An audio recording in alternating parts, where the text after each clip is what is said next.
Brothers and sisters, Frères et we sœurs, welcome you nous to vous the worldwide souhaitons la devotion bienvenue à cette veillée mondiale pour les jeunes adultes. Cette diffusion a lieu depuis le tabernacle de Salt Lake City à Temple Square. Nous souhaitons une bienvenue particulière à ceux qui assistent pour la première fois. Nous espérons que ces réunions spirituelles vous fortifieront et enrichiront votre vie. Je suis Richard Rolf Zappel des 70. Nous avons la joie d'accueillir Carl B. Cook, membre de la présidence des 70, ainsi que sa femme, Lynette, qui sont assis sur l'estrade ce soir. Nous souhaitons aussi la bienvenue aux administrateurs du département d'éducation de l'Église et à leurs femmes, ainsi qu'à de nombreux présidents de pieux de jeunes adultes locaux et à leurs femmes. Pour commencer, l'Assemblée chantera le cantique numéro 50, « Christ est ma lumière ». Nous remercions Alan Matthews, instructeur de l'Institut de religion de Logan, qui dirigera la musique, et Linda Marquette, organiste du tabernacle. Après le cantique, Cathy Larson, de la paroisse de JAS de Grant, fera la prière d'ouverture.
Our dear Father in heaven, we are grateful Notre to cher gather Père here this céleste, night as nous thy sommes children reconnaissants to d'être hear the réunis ce words of soir Elder en and tant Sister que Cook. tes enfants And we are pour thankful for écouter frère their et sœur Cook. preparation and Et their nous sommes willingness to come reconnaissants here de and leur speak to us. préparation et de leur volonté And de we are venir grateful for nous the parler. gift of Nous thy sommes Son reconnaissants and pour for le don de ton the Fils light and the love that et he pour la lumière et spreads into l'amour our lives. qu'il And représente we dans ask notre thee, vie. Father, to please help us Nous to te always remember demandons him de and nous to use aider his à light nous as we rappeler walk de along lui the et covenant d'utiliser path back towards thee. sa lumière We ask sur thee le chemin to de l'Alliance. bless our hearts that they may be Nous te opened to demandons the words that we de hear nous bénir tonight, that afin we que may know nous how ayons to le cœur ouvert better follow thee pour and bien to be a écouter ce disciple que of nous thy allons Son. entendre We et love thee, pour Father, mieux te and are suivre et grateful ton for the Fils. many Nous blessings t'aimons, that thou Père, hast et nous te bestowed upon us. te And we remercions say pour these les things in bénédictions the que name tu of thy nous Son, donnes. Jesus Christ. Disons Amen. ces choses au nom de Jésus-Christ. Amen. Ce soir, nous sommes accompagnés du chœur de l'Institut de religion de Logan qui chantera « Adonne-moi Père ». Il sera dirigé par Eric S. Duaffer, instructeur de l'Institut de Logan et accompagné par Linda Margetts. À la suite de l'intermède musical, nous aurons le plaisir d'entendre Carl B. Cook et sa femme Lynette Cook. Carl B. Cook a été soutenu comme 70 autorités générales de l'Église de Jésus-Christ des Saints des Derniers Jours le 2 avril 2011. Il a été soutenu comme membre de la présidence des 70 le 31 mars 2018. Au moment de son appel à la présidence des 70, il a été affecté au siège de l'Église. Il a également servi comme président de l'interrégion d'Afrique du Sud-Est. Frère Cook a eu plusieurs appels dans l'Église, notamment ceux de missionnaires à plein temps à Hambourg, Allemagne, évêque, président de Pieux, 70 d'interrégion et président de la mission d'Auckland, Nouvelle-Zélande. Frère Cook est né à Ogden, Utah, aux États-Unis. Il a épousé Lynette Hansen en décembre 1979. Ils ont 5 enfants et 26 petits-enfants. Dans leur service au sein de l'Église et de leur foyer, frères et sœurs Cook aiment travailler ensemble en qualité de partenaires engagés. Ils s'efforcent de se soutenir mutuellement dans tous les aspects de leur vie, tout en cherchant à servir Dieu et à édifier son royaume. Frères et sœurs Cook sont particulièrement heureux d'être ici ce soir et de participer à cette réunion spirituelle avec les jeunes adultes de l'Église qu'ils aiment. À la suite de leur intervention, le chœur de l'Institut de Logan chantera « Mettons de l'ardeur » dirigé par Alan Matthews. Puis la prière de clôture sera faite par Josh Christensen de la paroisse de jeunes adultes de Lagrand. Le chœur va maintenant chanter « Adonne-moi Père ».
Sister Cook and I are grateful to be with you tonight.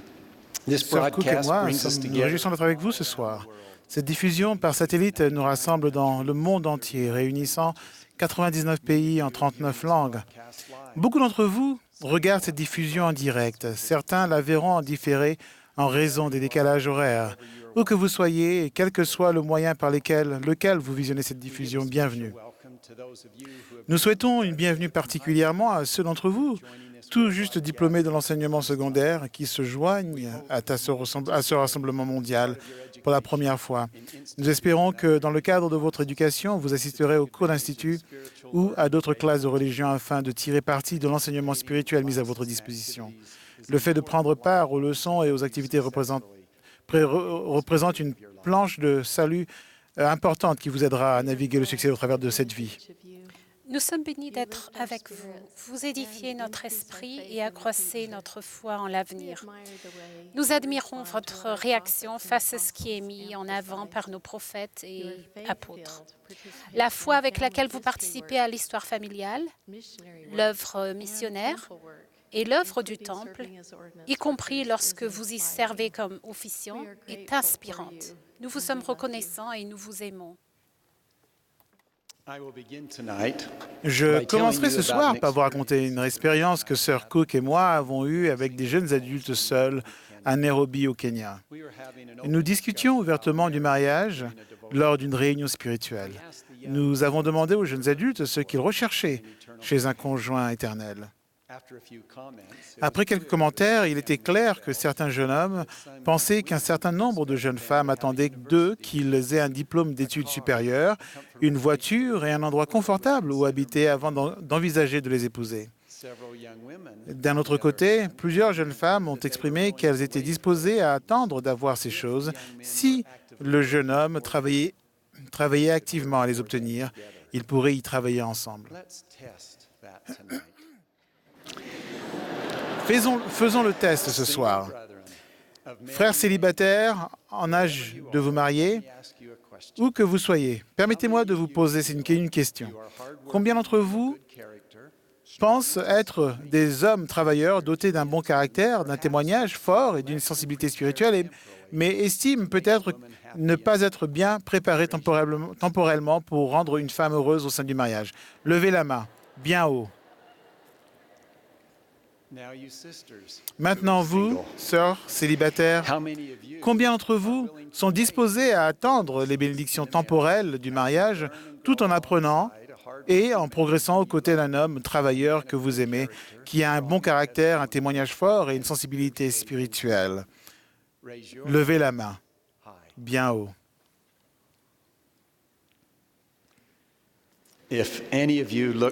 Si certains parmi vous, en observant la salle, ont vu quelqu'un d'intéressant, levez la main. Eh bien. Hein?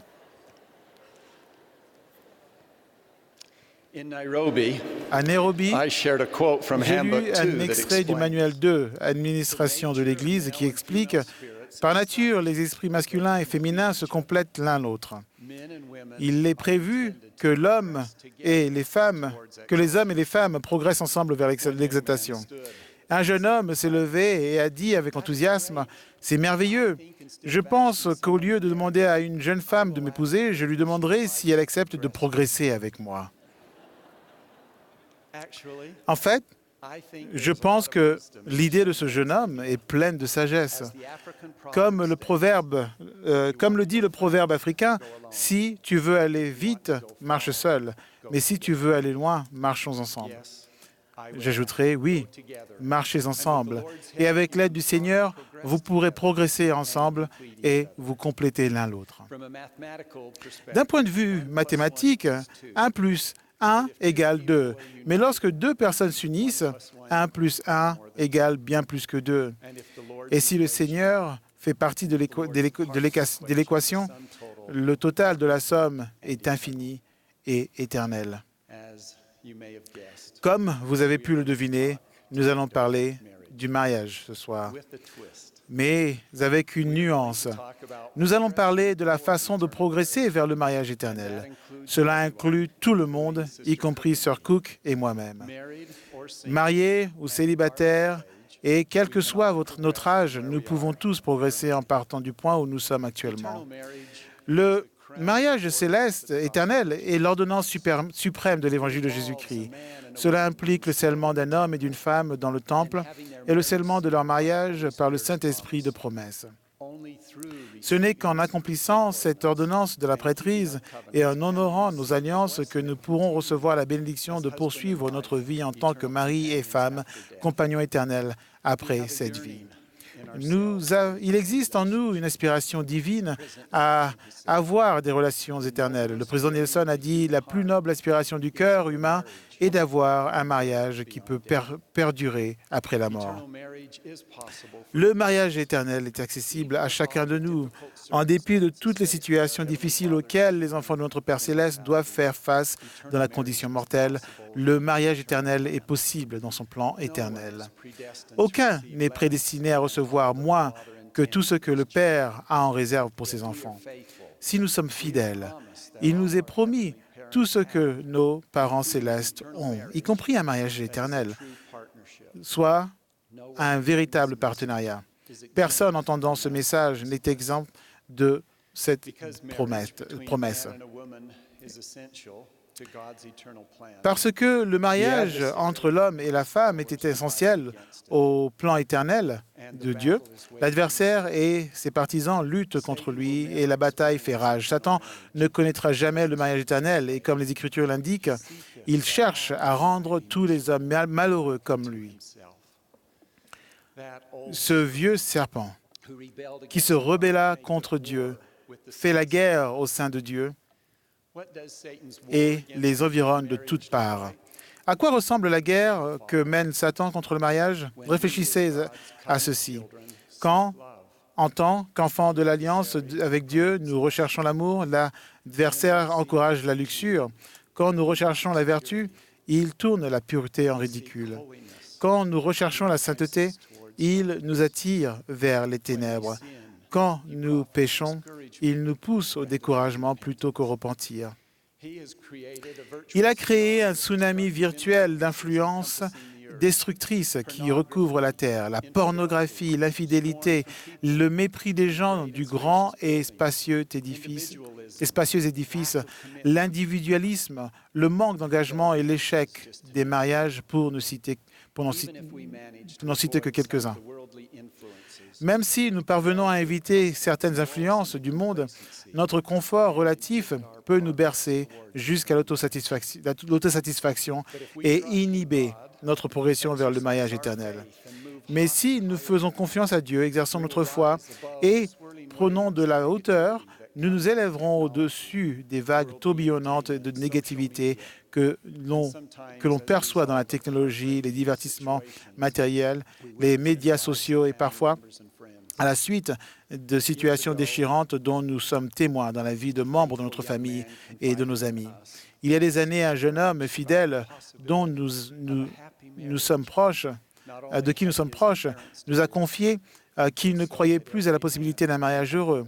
Non seulement ses parents avaient divorcé, mais aussi ses oncles et tantes des deux côtés de la famille.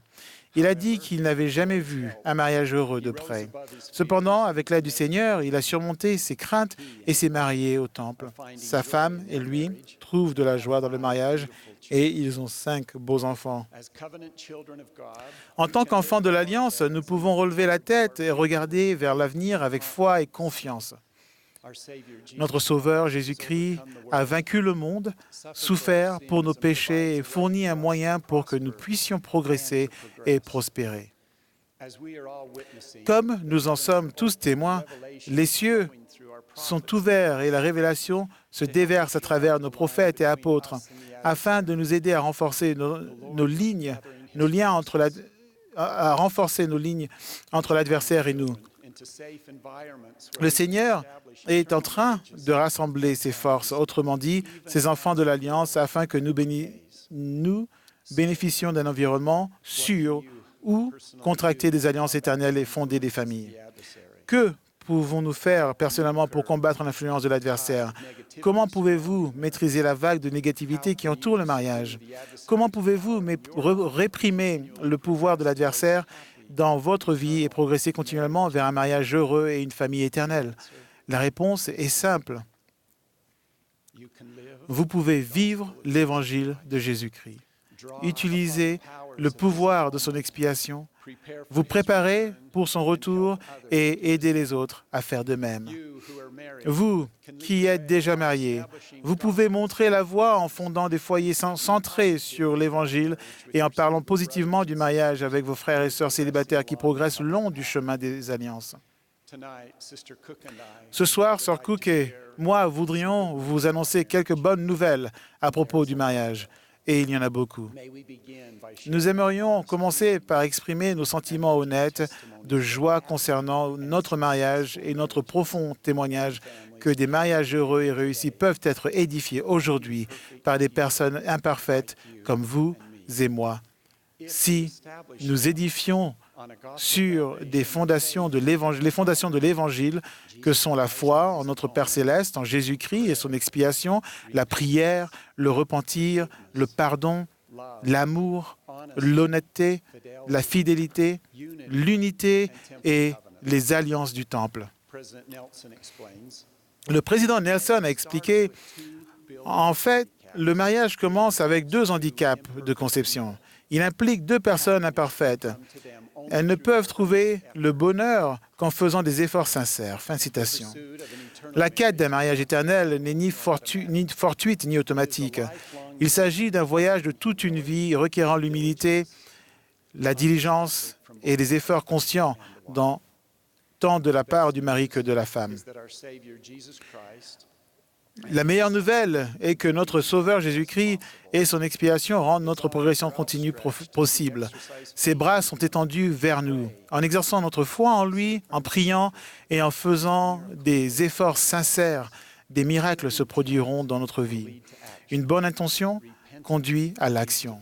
Le repentir conduit au pardon. La faiblesse cède la place à la force et nos vices sont remplacés par des vertus.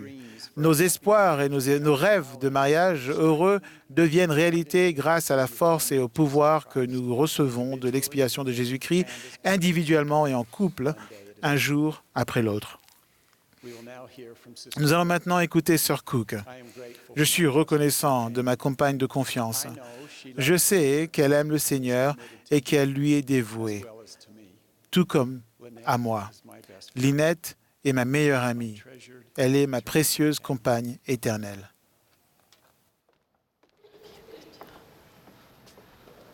Je suis tellement reconnaissante He de is mon kind compagnon éternel. and he's very Il est patient. gentil And we très also have patient. fun together. Et nous nous I'm amusons grateful for ensemble. the blessing Je of suis sharing reconnaissante de la life with him bénédiction and de progressing partager ma vie together. avec lui et de progresser ensemble. Tonight, we hope to help soir, you nous increase espérons your faith faire grandir that votre all of foi, us, que regardless of quelle our que soit notre circumstances situation et nos imperfections, nous pouvons tous progresser vers le mariage éternel. Nous aimerions vous parler de 2 couples ordinaires qui s'y appliquent. Ces couples ont été scellés au temple. Le mari et la femme ont contracté des alliances l'un avec l'autre et l'alliance avec Dieu, de respecter ses commandements et d'appliquer les principes de l'Évangile au sein de leur mariage. Ils se sont engagés à développer leur amour et leur unité dans leur relation l'un avec l'autre et avec Dieu. Pendant que je raconte ces histoires, faites particulièrement attention aux efforts qu'ils font pour développer les vertus chrétiennes qui sont les composantes de base d'un mariage éternel. Nous avons rencontré Dawi et Elisa en Afrique du Sud il y a quelques années. Ils illustrent la joie qui découle d'une relation dans laquelle le mari et sa femme sont unis. Au cours d'une réunion de branche portant sur la façon de fortifier les familles, Frère Cook a demandé aux membres ce qu'ils faisaient pour fortifier la leur. Dawi a raconté une expérience qu'il avait eue avec sa femme. Ils ont pris leur petit déjeuner un dimanche matin, puis, en raison de la distance qui les séparait du lieu de culte, ils ont marché 2 heures pour se rendre à l'église, ont assisté à 3 heures de réunion, puis ont encore mis 2 heures pour rentrer chez eux à pied. Ils étaient fatigués et avaient faim, mais n'avaient plus rien à manger. Ils sont finalement allés se coucher le ventre vide. Au milieu de la nuit, ils se sont Tous les deux réveillés, leur estomac gargouillait. Dawi se sentait très mal de ne pas avoir pu procurer de nourriture à Elisa. Il s'inquiétait de ce qu'elle ressentait à son égard. Mais au lieu d'être triste et fâché, Elisa l'a taquiné gentiment à propos des bruits amusants que son estomac faisait. Ils se sont mis à rire tous les deux et ont fini par se rendormir. Lors de la réunion, Dawi a exprimé sa gratitude pour sa gentillesse, son soutien et sa loyauté. Il a dit: « Elle aurait pu me quitter. C'est ma responsabilité de la soutenir. Mais nous sommes pareils. » Quand on lui a demandé ce qu'elle pensait de cette expérience, Elisa a dit: « C'est mon meilleur ami. Il fait tant pour moi. Lorsque j'ai des problèmes avec des gens au travail, il me donne des conseils et m'aide à me sentir mieux. » Il était évident que Dawi et Elisa s'efforçaient de surmonter les difficultés de la vie ensemble. Pour reprendre les mots de Davi, ils sont pareils. Le fait de ne pas avoir de nourriture n'était pas son problème à lui ou son problème à elle, mais leur problème. Ils n'ont pas considéré le manque de nourriture comme une crise maritale majeure, mais comme un revers temporaire qu'ils trouveraient le moyen de surmonter ensemble. Ils ont atténué la difficulté de la situation en faisant preuve d'humour. Ils ont montré leur foi en allant se coucher et en prévoyant d'arranger la situation le lendemain. David et Elisa ne se sont pas seulement engagés l'un envers l'autre, mais ils se sont aussi engagés vis-à-vis de Dieu. Ils ont la foi que s'ils respectent ses commandements, Dieu les aidera à surmonter leurs difficultés. Ils apprécient leur voyage de la vie ensemble en tant que mari et femme. Ils ne permettent pas aux situations difficiles de les séparer, que ce soit physiquement, émotionnellement ou spirituellement. David et Elisa nous ont appris récemment que le Seigneur les a grandement bénis. Ils disposent maintenant d'une abondance de nourriture, non seulement pour eux-mêmes, mais aussi pour partager avec d'autres personnes dans le besoin. Ils progressent ensemble. Le président Nelson enseigne comment nous pouvons progresser en tant que couple. Un mariage scellé au temple propulse le mari et la femme dans ce grand ordre d'unité qui est tellement nécessaire au perfectionnement de l'œuvre de Dieu. Ils doivent s'attacher l'un à l'autre et à personne d'autre. Ils doivent devenir une seule chair, une cellule éternelle, scellée et unie de cœur et d'esprit par le pouvoir rédempteur de Jésus-Christ. Ils doivent devenir un en lui. Ils doivent croire en lui. Ils doivent avoir foi en lui. S'ils aiment sincèrement le Seigneur en premier, leur capacité d'aimer leur conjoint sera accrue. Maintenant, je vais vous parler de Nate et de Lexi. Ils sont un exemple inspirant du pouvoir qui survient dans un mariage lorsque le mari et la femme exercent tous les deux leur foi en Jésus-Christ et en son expiation. Nate et Lexi se sont mariés et ils étaient impatients d'avoir un enfant. Après des mois d'attente, Lexi est enfin tombée enceinte. Ils ont annoncé la nouvelle avec beaucoup d'enthousiasme. Malheureusement, peu de temps après, Lexi a fait une fausse couche. Ils ont eu le cœur brisé. Plusieurs mois sont passés et Lexi est retombée enceinte. Et sa grossesse s'est bien passée cette fois-ci. Peu de temps avant la naissance du bébé, je suis allée à une fête avec Lexi. Tout le monde, notamment Lexi, était ravi que la fillette soit sur le point de venir au monde. Quelque temps plus tard, nous avons été peinés d'apprendre que le bébé était décédé.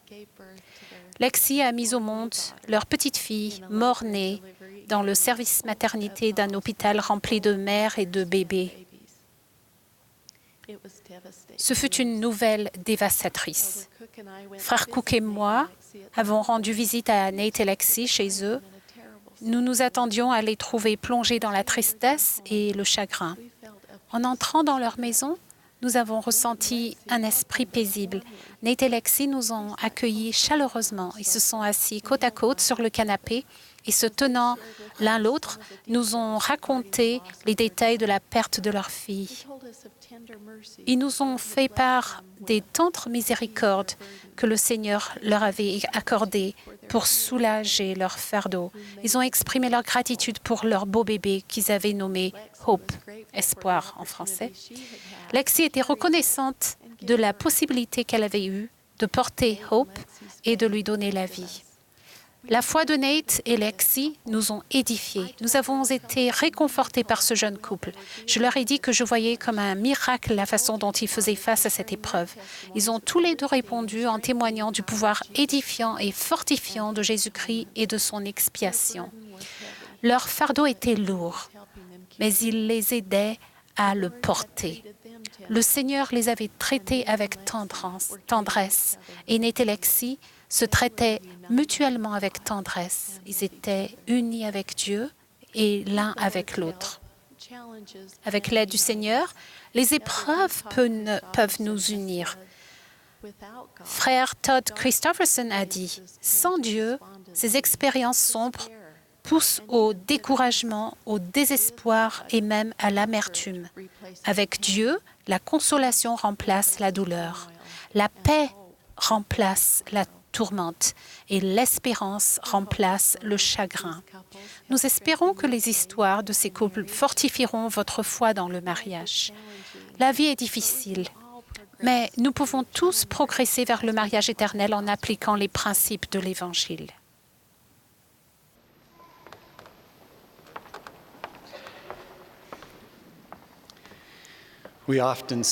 Nous voyons souvent les frères s'adresser à nous, mais il est inspirant de voir la joie durable qu'ils éprouvent en tant que mari et femme. Ces couples ne se contentent pas d'enseigner les principes de l'Évangile, ils les vivent. Ils sont engagés vis-à-vis de Dieu et les uns envers les autres. Ils sont une bénédiction dans notre vie. En plus des couples que nous avons mis en lumière, il en existe de nombreux autres dans toutes les parties du monde dont le mariage est heureux et progresse. Nous rencontrons ces couples partout où nous allons. Ils comprennent des personnes de tout âge et de toute origine. Nous vous invitons à reconnaître et identifier de tels couples parmi ceux que vous connaissez personnellement. Observez-les, parlez-leur, posez-leur des questions. Ils ne seront pas parfaits, mais vous pourrez tirer des leçons de leur exemple. Ils pourront contribuer à fortifier votre foi en la nature éternelle du mariage et vous inciter à développer des vertus chrétiennes qui vous béniront, vous et votre conjoint éternel à jamais. Du fait que nous vivons dans un monde déchu, nous devons faire face à des obstacles, y compris dans nos relations. Je vais citer quelques obstacles que vous risquez de rencontrer tandis que vous vous efforcez de progresser vers le mariage éternel. Un obstacle courant au mariage consiste à avoir des attentes irréalistes à l'égard de la personne que vous allez épouser. Nos attentes ne doivent pas être trop élevées ni trop modestes. Si nous communiquons ouvertement et honnêtement avec notre Père céleste par la prière sincère, avec une intention réelle, il nous guidera. L'autosatisfaction est souvent un obstacle au mariage éternel. Il est facile de se laisser bercer dans une sécurité charnelle en menant une vie caractérisée par un égoïsme élevé et peu de responsabilités. Nous risquons de nous contenter du confort de notre vie et n'éprouver aucune urgence de progresser. Ce sentiment est contraire au plan de notre Père céleste. Tout le but de notre expérience dans la condition mortelle est de devenir comme lui. Nous ne pouvons le devenir si nous ne sommes pas disposés à nous développer, à changer et à progresser. Si vous êtes à un stade d'autosatisfaction, priez, exercez votre foi pour vous libérer et progresser vers le mariage éternel. Notre Père céleste vous aidera à savoir ce que vous pouvez faire dans votre situation personnelle pour progresser et il vous bénira. Enfin, l'un des grands fléaux et obstacles de notre époque est l'usage inapproprié ou excessif de la technologie et des médias. Ce mauvais usage blesse les personnes et entrave les relations dans la période où l'on se fréquente et et aussi pendant le mariage. Si vous passez plus de temps en ligne à épingler, poster, visionner, photographier, liker, jouer, gagner, capturer, tweeter, texter et faire défiler plutôt que seul à seul, en compagnie d'une personne réelle, à faire ensemble des activités telles que discuter, rire, raconter, aider, marcher, vous interroger, apprendre, soigner et donner, peut-être que la technologie et les médias vous empêchent de progresser vers la joie réelle d'un mariage éternel. L'interaction avec l'Internet n'est pas une alternative convenable pour l'interaction humaine. Autrement dit, interagir avec de véritables personnes en temps réel. Le président Nelson a souligné l'importance d'éteindre les smartphones et de les laisser de côté. Il a dit « Le temps de qualité passé ensemble est tellement important. Les couples ont besoin de temps ensemble pour nourrir leur relation. Ils ont besoin d'apprendre à écouter et d'écouter pour apprendre l'un de l'autre. Ces moments doivent être planifiés à l'avance.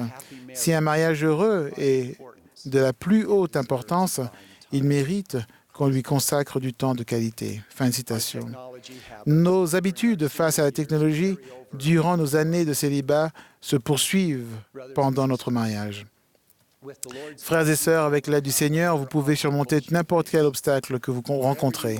Où que vous soyez sur le chemin des alliances qui conduit au mariage éternel, le Seigneur peut vous aider à progresser de sorte que vous avanciez sur le chemin ensemble avec une personne que vous aimez. Que vous soyez célibataire et sans perspective encourageante, en difficulté dans votre mariage, divorcé avec des enfants, en train de surmonter une dépendance, confronté à des problèmes de santé ou découragé de quelque manière que ce soit, le baume guérisseur du Seigneur peut vous soigner, vous rétablir et vous fortifier. Si vous vous tournez vers lui et avec foi, vous repentez de vos péchés et utilisez son pouvoir pour vous aider à progresser, les miracles se produiront. Les exemples contenus dans le livre de Mormon accroissent notre foi. J'aime quand Néphi reçoit le commandement de construire un bateau. Il n'a jamais construit de bateau et il n'avait jamais construit de bateau et il se trouvait dans le désert. Nous pourrions comparer sa situation à notre tâche de contracter un mariage éternel dans ce monde qui ressemble parfois à un désert. Néphi, parlant de son expérience, a déclaré « Et si les enfants des hommes gardent les commandements de Dieu, il les nourrit, les fortifie et fournit les moyens par lesquels ils peuvent accomplir la chose qu'il leur a commandée. » Néphi a exercé sa foi et a agi avec diligence, et le Seigneur lui a donné la faculté de construire un bateau qui les a transportés, lui, sa femme et sa famille, à travers l'océan jusqu'à la terre promise. Si Néphi a pu construire un bateau avec l'aide du Seigneur, nous pouvons certainement construire aussi un mariage éternel avec son aide. En fait, peut-être que l'édification d'un mariage éternel est un peu plus difficile que de construire un bateau, mais c'est faisable. N'est-ce pas, Sœur Cook? Alors, pour ceux et celles qui sont célibataires, parmi vous, qui devez-vous épouser? Les avis en la matière ne manquent pas. Lorsque j'étais jeune homme, le conseil de mon père était le suivant. « Mon fils, marie-toi pour l'argent et l'amour viendra plus tard. »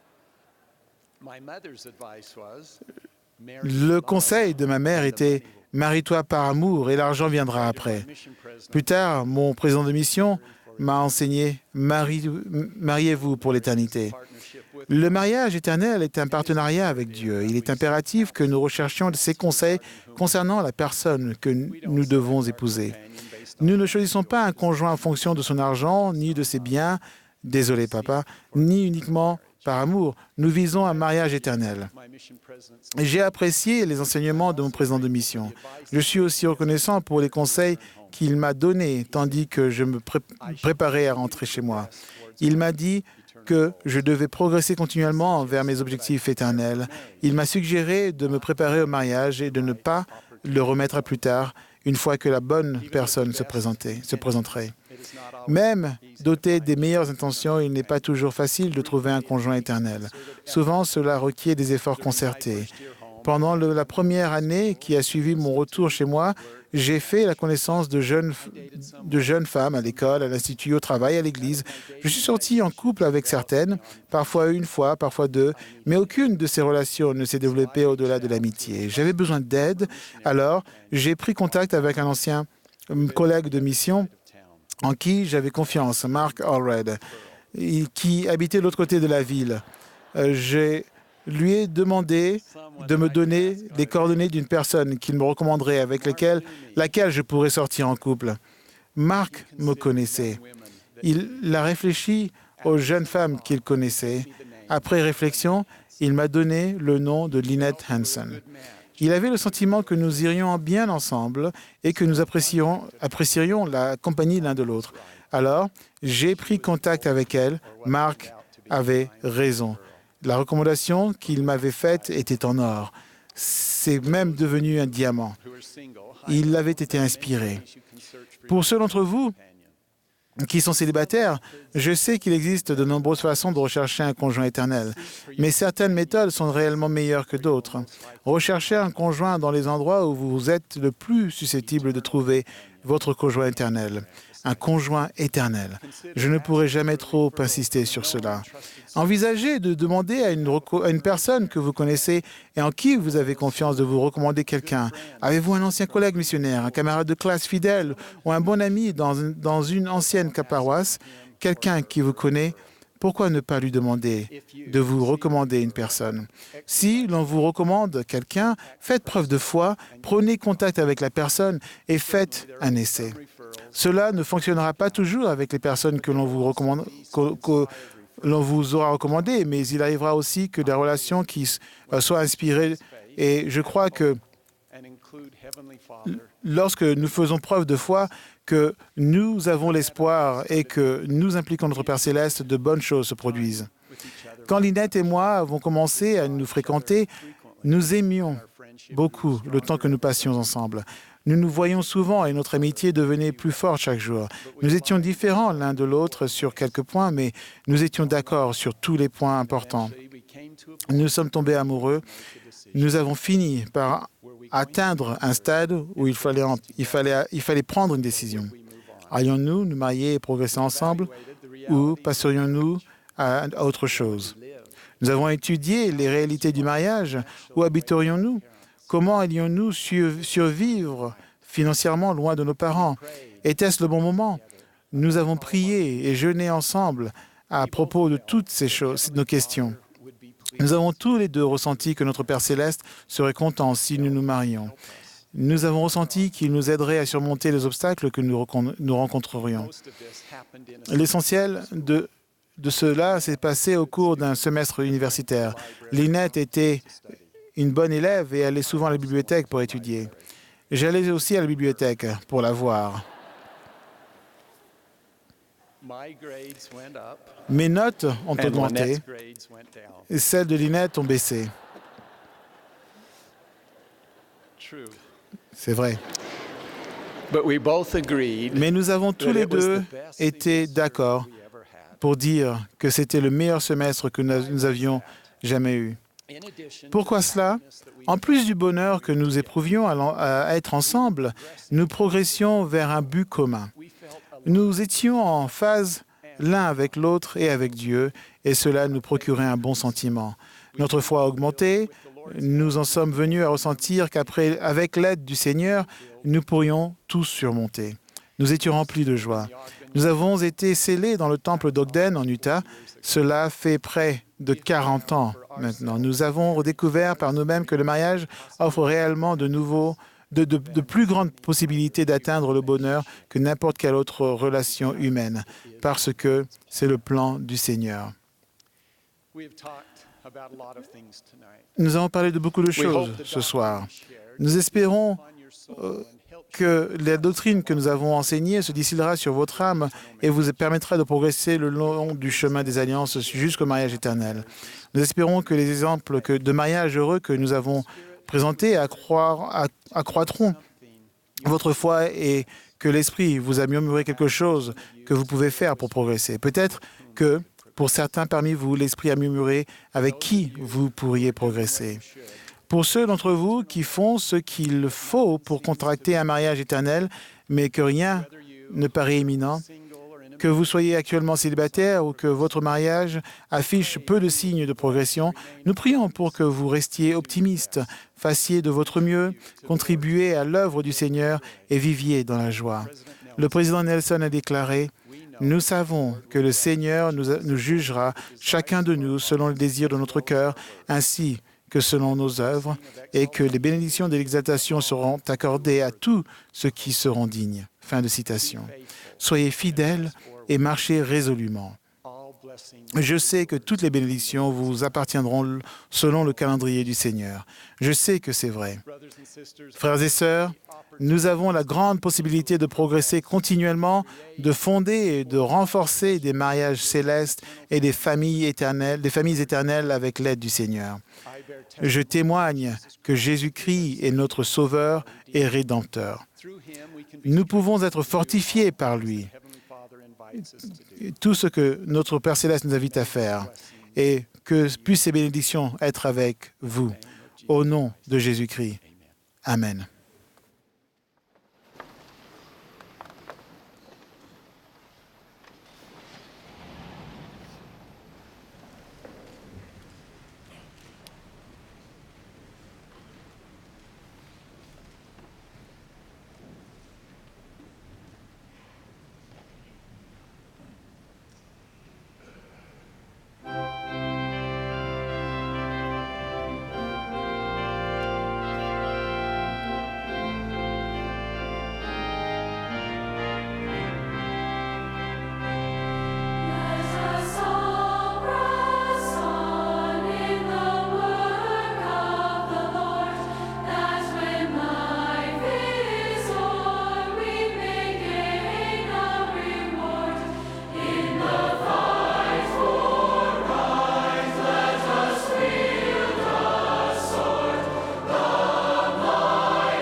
Our dear Heavenly Father, we are Très grateful cher to be Père gathered here Céleste, this nous day. sommes reconnaissants d'être réunis ici ce soir. Nous sommes reconnaissants pour l'esprit qui a été présent dans cette réunion, pour les messages qui ont été partagés, pour la musique. Père Céleste, que nous puissions aller de l'avant avec la foi et agir avec les inspirations de l'esprit que nous avons reçues ce soir. Que nous puissions continuer dans notre progression personnelle. Nous te remercions pour l'occasion que nous avons eue d'entendre Frère et Sœur Cook et nous disons ces choses au nom de Jésus-Christ. Amen.